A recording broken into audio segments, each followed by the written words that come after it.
Buenas tardes, mi grupo está conformado por Fabián Falcón, Roberto Guzmán y mi persona, Johan Piña. A mí me tocó hablar sobre seguridad lógica y seguridad física en una base de datos. El estudio de la seguridad puede analizarse dependiendo de las fuentes de las amenazas a los sistemas, lo que da lugar a hablar de seguridad física y seguridad lógica. La seguridad física. La seguridad física trata de la protección de los sistemas ante las amenazas físicas. Consiste en la aplicación de barreras físicas y procedimientos de control como medidas de prevención y contramedidas ante amenazas a los recursos e informaciones confidenciales. Este tipo de seguridad está enfocado en cubrir las amenazas ocasionadas tanto por el hombre como por la naturaleza del medio físico donde se encuentra ubicado el sistema. Las principales amenazas que se prevén son los desastres naturales, incendios accidentales y cualquier variación producida por las condiciones ambientales. Otra de las amenazas son ocasionadas por el hombre, como robos o sabotaje. También los disturbios internos y externos deliberados. Pasamos con seguridad lógica. La seguridad lógica protege la información dentro de su propio medio mediante el uso de herramientas de seguridad. Se puede definir como conjunto de operaciones y técnicas orientadas a la protección de la información contra la destrucción, la modificación, la divulgación indebida o el retraso en su gestación. El activo más importante de un sistema informático es la información y por lo tanto la seguridad lógica se plantea como uno de los objetivos más importantes. La seguridad lógica también consiste en la aplicación de barreras y procedimientos que resguarden el acceso a los datos y solo permitan acceder a ellos a las personas autorizadas para hacerlo. Los objetivos que se plantea la seguridad lógica son restringir el acceso a los programas y archivos, y asegurar que los operadores puedan trabajar sin una supervisión minuciosa y no puedan modificar los programas ni los archivos que no les correspondan. Asegurar que se esté utilizando los datos, archivos y programas correctos por el procedimiento correcto. Que la información transmitida sea recibida por el destinatario al que ha sido enviada y no a otro. Que la información recibida sea la misma que ha sido transmitida. Que existan sistemas alternativos secundarios de transmisión entre diferentes puntos y que se dispongan de pasos alternativos de emergencia para la transmisión de la información. Esa fue toda mi exposición y lo dejo con mi compañero Fabián Falcón. Hola, mi nombre es Fabián Falcón y yo les voy a hablar sobre la seguridad de la creación de usuarios. Las bases de datos se han convertido en uno de los principales objetos para ataques informáticos. Se trata de un botín muy preciado para los ciberdelincuentes, ya que la información en la era de Internet es poder. Por eso debemos tener todas las medidas necesarias para mantener a salvo la información de nuestra compañía.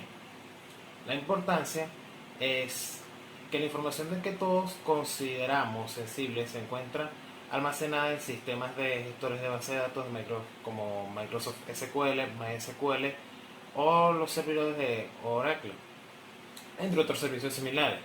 Esa información es la que mueve a los hackers a querer acceder a estos servicios y tomar la información, tomar la información obtenida. Para ellos hacen uso de vulnerabilidades que puedan tener nuestro sistema a causa de una mala contraseña o la falta de actualización, o bien la manera que hemos configurado el acceso a nuestro sistema. Todo ello puede provocar un ataque de tipo SQL injection, el ataque más común cuando hablamos de base de datos. El esfuerzo en mejorar la seguridad de cualquier servicio informático se basaba en asegurar los perímetros que rodean al dispositivo, así como firewalls, IDS, IPS y antivirus. El símil en la vida real sería el de tratar a nuestro servidor como una fortaleza rodeada de muros y defensas. Para la realidad y el avance tecnológico han demostrado que todo eso ya no es suficiente y debemos protegernos de muchos otros tipos de ataques fruto de los diferentes tipos de vulnerabilidades. Ahora les voy a hablar sobre las vulnerabilidades. Uno de ellos puede ser la contraseña débil. No es tan raro encontrar usuarios que aún usan usuarios y contraseñas como admin 12345, convirtiendo el acceso a los servidores con un establón más débil, pues, de la protección contra ataques. Por eso debemos centrarnos en la creación de contraseñas complejas y seguras para que usen tanto letras, números y caracteres especiales. bases de datos desactualizadas y sin cifrar. Es vital tener en la base de datos actualizadas e instalar las actualizaciones del software siempre que sea necesario. En estas actualizaciones está todo lo relacionado a las vulnerabilidades detectadas, ofreciendo barreras de esos posibles puntos débiles. Y las inyecciones de SQL, que son los ataques más frecuentes que resultan más vulnerables, que resultan más vulnerables a los bases de datos. Pues. Un mal mantenimiento de los datos de los datos de entrada puede hacer que se pueda ejecutar el código y tomar el control de la plataforma. Gracias. Buenas, mi nombre es Roberto Guzmán, cédula 29976356 y les voy a hablar sobre qué es la permisología y los privilegios grant y revoque. Bien, comenzando primero con la permisología. ¿De qué se trata o cómo funciona? Bien, la permisología se trata sobre los permisos que da la base de datos para poder trabajar con las geodatobases y con los datasets, que serían las tablas y todos los valores que contengan la tabla de ese dicho servidor de base de datos. Estos permisos ayudan al administrador o al que maneja los servidores de donde esté guardado todos esos datos, ayuda a que se haga una lectura, una escritura, o poder modificar o borrar cualquier tipo de datos o tablas, en pocas palabras, valores que contenga esa base de datos. Bien, sabiendo esto, ¿qué permisos o qué niveles de permiso contiene o da esta permisología? Tenemos el primer nivel, que serían los servicios de servidores de base de datos. Esta más que todo trata sobre que el único permiso que puede tener o que da es el administrador. Para ello, para así ellos poder modificar todo lo que ya mencioné, toda la entrada de datos y poder ver qué es lo que contiene cada tabla. Luego viene el segundo permiso o el segundo nivel de permiso, que será la geodatobase, que esta más que todo puede acceder a los permisos de toda la base de datos y así por ver qué es lo que contiene. Este es prácticamente el segundo nivel donde se puede ver todo lo que contiene.